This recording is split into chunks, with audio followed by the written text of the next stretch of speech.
ইউটিউবের জার্নিটা সবে শুরু, তাই ফোনটা মুখের সামনে তুলে ধরলেই আশেপাশের মানুষজন যখন তাকিয়ে থাকে তখন লজ্জাবোধ একটু কাজ করে। ওয়েলকাম টু মাই চ্যানেল লিপি সিম্পল। তো আমার চ্যানেলে এই ডেলি ব্লগের মাধ্যমেই প্রত্যেকের সাথে একদিন না একদিন পরিচিতি হয়ে উঠবে।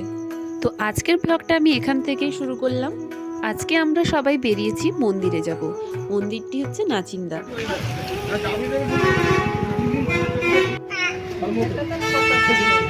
তো এখানকার মা খুবই জাগ্রত। তো আমরা পৌঁছে গেছি মন্দিরে। তো সামনেই বাড়িতে অনুষ্ঠান রয়েছে, তাই ঠিক করলাম অনুষ্ঠানের আগে সব দেবদেবীর আশীর্বাদ নেওয়াটা খুবই দরকার। তাই একটা অটো করে সবাই মিলে বেরিয়ে পড়লাম মন্দিরের উদ্দেশ্যে। আমরা যেদিনটা গেছিলাম সেদিনটা ভিড়টা খুবই কম ছিল। তো আমরা মন্দিরে ঢুকেই সোজা চলে গেলাম পুকুর পাড়ে। ওখানে সবাই হাত পা ধুয়ে জল নিয়ে চলে এলাম। তো পুকুরের ঘাটগুলো এতটাই স্লিপ হয়ে গেছিল যে দিদা জেঠিমা এরা কেউ নামতে পারছিল না, তাই জন্য ওনাদের হাতে আর পায়ে জল নিয়ে যাওয়া হয়েছিল।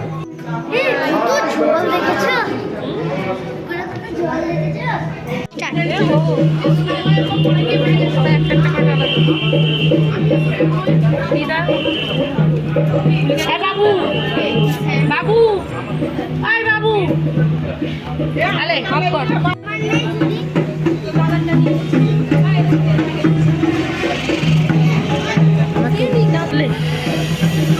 ভেবেছিলাম সকাল সকাল মন্দিরে যাব, কিন্তু বেরোতে বেরোতে ওই ঠিক 11টা বেজে গেল।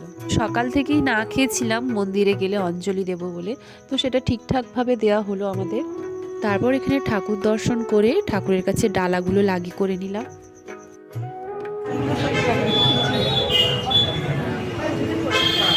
তারপর সবাই মিলে বসে পড়েছি এখানে অঞ্জলি দেব বলে।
তো এদিকে আমাদের পুজো দেওয়া প্রায় কমপ্লিট।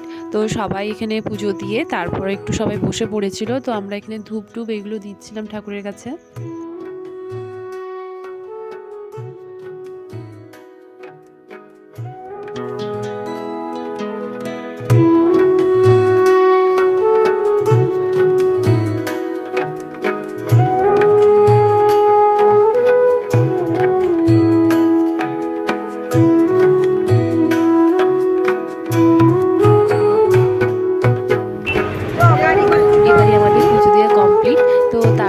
যাচ্ছি এখানে ওই যে চিপসের প্যাকেটগুলো বিক্রি হচ্ছিল, ওইগুলো কেনার জন্য সবাই ভিড় জমিয়েছি ওখানে।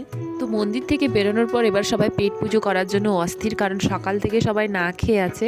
তো এখন খাবারের খোঁজ চলছে, নিরামিষ খাবার। তো হালকা কিছু খাওয়া হবে। তো দুপুর 1টা বেজে গেছিলো তখন। তারপর ফেরার পথে সবাই তরমুজ কিনলাম। আজকের ব্লগটা এখানেই শেষ করলাম, আশা করি সকলের ভালো লাগবে। চলো টাটা।